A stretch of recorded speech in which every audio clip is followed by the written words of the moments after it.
Hello student, मैं हूं Irfan Ali sir और आपके लिए लेकर आया हूं कक्षा 12वीं के लिए गैर व्यवसायिक संस्थाएं या अलाभकारी संस्थाएं, नॉन ट्रेडिंग ऑर्गेनाइजेशन या non profit organisation. Non trading organisation या गैर व्यवसायिक संस्था समझने से पहले हम व्यवसायिक संस्था का आशय समझें, जिसे हमने कक्षा 11वीं में पढ़ा था। व्यवसायिक संस्था कहते किसे हैं? वे संस्थाएं जिनका मुख्य उद्देश्य वस्तुओं के क्रय विक्रय द्वारा लाभ कमाना होता है, व्यवसायिक संस्था कहलाती है।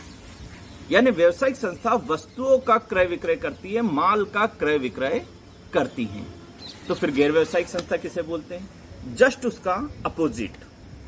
वे संस्थाएं जिनका मुख्य उद्देश्य वस्तुओं का क्रय विक्रय करना नहीं होता है, यानी व्यवसायिक क्रिया करना नहीं होता है, बल्कि समाज सेवा व अपने सदस्यों की सेवा करना होता है, गैर व्यवसायिक संस्था कहलाती है। तो हम कह सकते हैं कि गैर व्यवसायिक संस्थाएं वे संस्थाएं जिनका मुख्य उद्देश्य व्यवसायिक क्रिया द्वारा लाभ कमाना नहीं होता, बल्कि अपने सदस्यों या समाज की सेवा करना होता है, वे गैर व्यवसायिक संस्थाएं कहलाती हैं। जैसे अनाथ आश्रम, वृद्धाश्रम, स्कूल, कॉलेजेस, जिम, लाइब्रेरी, ये सभी गैर व्यवसायिक संस्थाओं का उदाहरण है, क्योंकि ये संस्थाएं किसी प्रकार की कोई वस्तुओं का क्रय विक्रय नहीं करती हैं।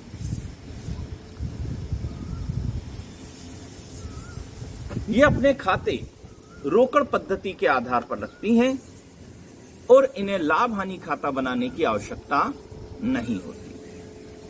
अगला टॉपिक है हमारा, पेशेवर व्यक्ति किसे कहते हैं? पेशेवर व्यक्ति, पेशा। पेशेवर व्यक्ति वह व्यक्ति जो कि पूर्व अर्जित ज्ञान के आधार पर अपनी बुद्धि का प्रयोग करते हुए आय अर्जित करता है, पेशेवर व्यक्ति कहलाता है। पूर्व अर्जित ज्ञान के आधार पर, पूर्व अर्जित ज्ञान यानी उनने पहले कहीं सीखा हो और सेवाएं प्रदान करते हुए बुद्धि के आधार पर, बुद्धि का प्रयोग करता है, जो उन्हें सीखा उसी के आधार पर वो क्या करता है, अपनी आय अर्जित करता है, पेशेवर व्यक्ति कहलाता है। पेशेवर व्यक्ति भी किसी प्रकार की वस्तुओं का क्रय विक्रय नहीं करता, बल्कि समाज में सेवाएं प्रदान करता है। जैसे डॉक्टर, वकील, इंजीनियर, शिक्षक, चार्टर्ड अकाउंटेंट और भी जो व्यक्ति सेवाओं द्वारा क्या करते हैं, आय अर्जित प्राप्त करते हैं, उन्हें पेशेवर व्यक्ति कहा जाता है। पेशेवर व्यक्ति अपने कार्य के बदले लाभ नहीं लेता, बल्कि उसे अपने कार्य के बदले फीस या कमीशन प्राप्त होता है। आप डॉक्टर के पास जाइए, डॉक्टर आपको देखेगा तो वो आपसे फीस लेगा।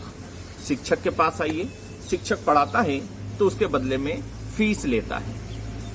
एजेंट के पास जाइए, एजेंट यदि कोई कार्य करता है या सेवा करता है तो उसके बदले कमीशन प्राप्त करता है। पेशेवर व्यक्ति भी अपना हिसाब किताब रोकड़ पद्धति के आधार पर ही रखते हैं। तो यहां पर हमारे 3 क्वेश्चन कंप्लीट होते हैं कि गैर व्यवसायिक संस्था किसे कहते हैं, व्यवसायिक संस्था किसे कहते हैं और पेशेवर व्यक्ति किसे कहते हैं। अगला हमारा टॉपिक है, अलाभकारी संस्था द्वारा लेखे रखने का उद्देश्य, यानी अलाभकारी संस्थाएं लेखे रखती क्यों हैं, किस लिए वो लेखे रखती हैं। अलाभकारी संस्थाओं को आय प्राप्त होती है विभिन्न स्रोतों से और अलाभकारी संस्थाएं भी व्यय करती हैं विभिन्न मदों पर, इसीलिए इनको हिसाब किताब रखना होता है।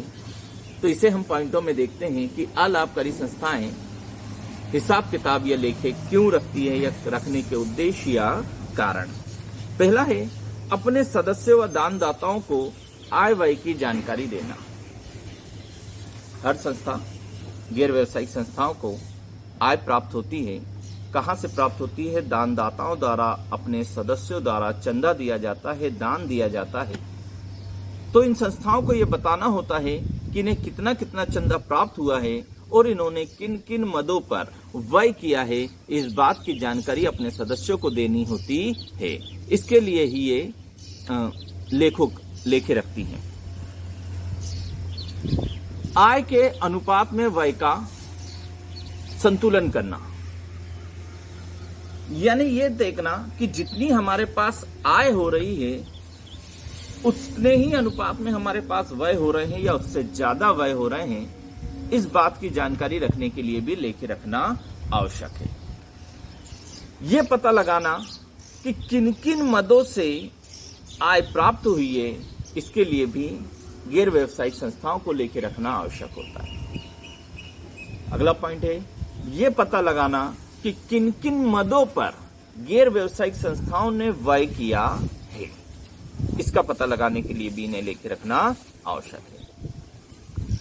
वर्ष के अंत में या लेखा अवधि की समाप्ति पर प्रत्येक संस्था चाहती है वो पता लगाए कि उसके पास पैसे बचे हैं या खुट गए। यानी गैर व्यावसायिक संस्था भी वर्ष की समाप्ति पर यह पता लगाना चाहती है कि उसे आधिक्य हुआ है या कमी हुई है। संपत्ति व दायित्व का पता लगाने के लिए गैर व्यावसायिक संस्था भी वर्ष के अंत में यह जानना चाहती है कि उनके पास में कितनी संपत्तियां बची और संस्था के पास में कितने दायित्व हैं। संपत्ति बची यानी उनको यह देखना है कि उनके फर्म में कितनी कौन कौन सी संपत्तियां अभी बाकी हैं और किन किन व्यक्तियों से रुपए लेने हैं या किन किन व्यक्तियों को रुपए देने हैं। आयकर का निर्धारण, सरकार संस्थाओं पर आयकर लगाती है, अतः आयकर के निर्धारण के लिए भी गैर व्यावसायिक संस्थाओं को हिसाब किताब के लेखे रखने पड़ते हैं। यहां पर हमारे 4 क्वेश्चन कंप्लीट होते हैं। पहला, व्यावसायिक संस्था किसे कहते हैं। दूसरा, गैर व्यावसायिक संस्थाओं का आशय। तीसरा, पेशेवर व्यक्ति किसे कहते हैं। और चौथा, गैर व्यावसायिक संस्थाओं द्वारा लेखे रखने के कारण। चौथा क्वेश्चन है हमारा, गैर व्यावसायिक संस्थाओं की आय की प्रमुख मदें बताइए। आय की यानी गैर व्यावसायिक संस्थाओं को किन किन माध्यमों से, किन किन स्रोतों से आय प्राप्त होती है, यह बताना है हमारे को। तो गैर व्यावसायिक संस्थाओं को आय प्राप्त होती है दान से, चंदे से, प्रवेश शुल्क से, सदस्यता शुल्क से, आजीवन सदस्यता शुल्क से, किसी संपत्ति के विक्रय से, किराया या कमीशन से। और गैर व्यावसायिक संस्थाएं किन किन मदों पर व्यय करती हैं, तो गैर व्यावसायिक संस्थाएं व्यय करती हैं खेलकूद पर, लेखन सामग्री पर, प्रिंटिंग व स्टेशनरी पर, मनोरंजन पर, किराए व बिजली व्यय पर, कर पर। ये गैर व्यावसायिक संस्थाओं के व्यय के माध्यम। इसके पूरे नोट्स आपको अभी वीडियो पर दिखेंगे, जिसे आप स्क्रीनशॉट लेकर लिख सकते हैं। उम्मीद करता हूं आपको मेरा पढ़ाया हुआ समझ में आया होगा। यदि आपको मेरा पढ़ाया हुआ समझ में आया है तो कृपया कर इस वीडियो को लाइक करें, शेयर करें और सब्सक्राइब करें, ताकि अगले वीडियो का नोटिफिकेशन आपको मिल सके। धन्यवाद।